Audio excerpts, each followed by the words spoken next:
নমস্কাৰ স্বাগতম জনাইছোঁ মোৰ অন্য এটা ভিডিঅ'লৈ। আজি প্ৰজেক্ট এটাৰ কাৰণে লগৰ এজনী ঘৰলৈ আহিছোঁ। আমি তাহাঁতৰ ঘৰ পাই গ'লোহি। সোমাই আহি বহি ল'লোঁ আৰু সকলোৰে কথা বতৰা পাতিলোঁ। এয়া হৈছে আমাৰ ঘৰৰ মালিকনী। তাৰপৰা চাহ দিলে, সকলোৱে চাহ খাবলৈ বুলি বহি ল'লোঁ।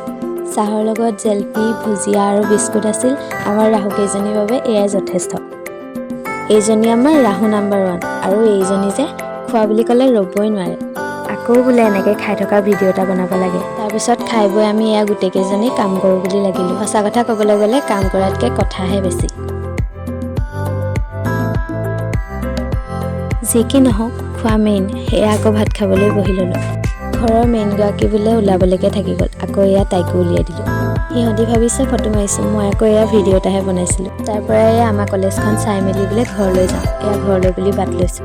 এইফালে ফিল্ডত খেল হৈ আছিল। ঘৰলৈ যাবলৈ গাড়ী লৈ বুলি ৰৈ আছিলোঁ আৰু তেনেতে দেখিলোঁ সূৰ্য দেৱতা মাৰ গৈছে। ভিডিঅ'টোনো কেনেকৈ নকৰাকৈ থাকোঁ, সেইবাবে কৰি ল'লোঁ। আজিলৈ বাই বাই। আকৌ অন্য এটা ভিডিঅ'ত পুনৰ লগ পাম।